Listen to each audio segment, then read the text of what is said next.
Cassie spent the summer pretending she was in a healthy relationship, but things between them were wonderful or horrible, and there was little in between. Either they were on the same team, or they were rivals with no holds barred. But she couldn't see their dysfunction, nor could she see her own, because she didn't know any better.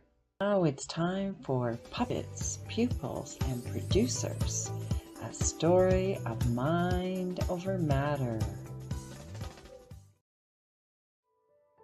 Other than becoming aware of her cigarette smoking and thinking she was drinking on occasion, her parents didn't know what she was doing or where she was.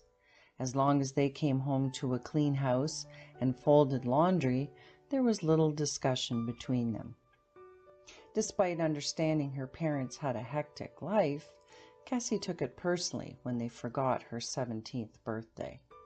Several days passed without anyone noticing the date, and the wounds of her insignificance resurfaced. On the following Saturday, she pretended she wasn't feeling well, and instead of helping with that week's wedding, she celebrated her birthday with Rich and her friends. Along with getting home late, she was 2 sheets to the wind, and her mother was waiting up for her.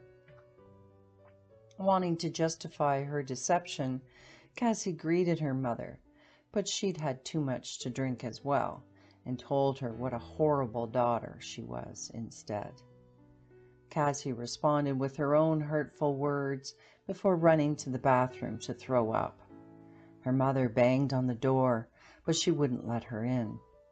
Laying on the cold floor, she dozed off and awoke to find all of her belongings on the front lawn. Cursing her mother throughout, she packed up her things and called Rich. She needed 2 part-time jobs to pay for the room and board at a classmate's house. On the weeknights, she worked as a clerk in a dangerously located convenience store where she'd worried about getting robbed or raped. On the weekends, she assembled pizzas for a middle-aged man who thought it was okay to tell her she had a nice bum. James was a friend from high school and lived near the store. Most nights, he'd come in for an item and stay for a visit. Cassie liked his sense of humor and made no secret about feeling safer when he was there. But Rich thought James was moving in on his girl. After seeing him in the store too often, they had words and squared off in the parking lot. Someone heard their dispute and called the police. When they arrived, the 2 men stopped fighting and agreed to make amends. Cassie, however, was fired when her boss saw the surveillance tapes the next day. Faced with having to find another job and desperately wanting to quit her job at the pizza place, she took her brother's advice and apologized to her mother. Once she moved back home, she focused on her studies, and after graduating with decent grades, she enrolled in the nursing program in a nearby college.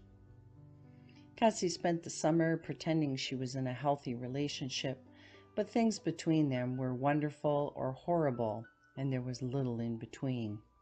Either they were on the same team, or they were rivals with no holds barred.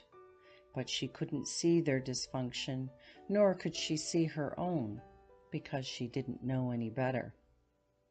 Just like her parents, they'd mix the new problem in with the old and accuse the other of failing to change. If she criticized Rich, he'd remind her she was damaged goods and other men wouldn't want her. If that didn't work, he'd tell her she was jealous or crazy, and that she was lucky he tolerated her nonsense. That same summer, Robert graduated from college and married his longtime girlfriend. A reluctant bridesmaid, Cassie pretended she was happy for them, but she never liked the woman and was pretty sure she wasn't fond of Cassie either. As it turned out, they'd divorce a year later, when Robert announced he was pretending to be straight.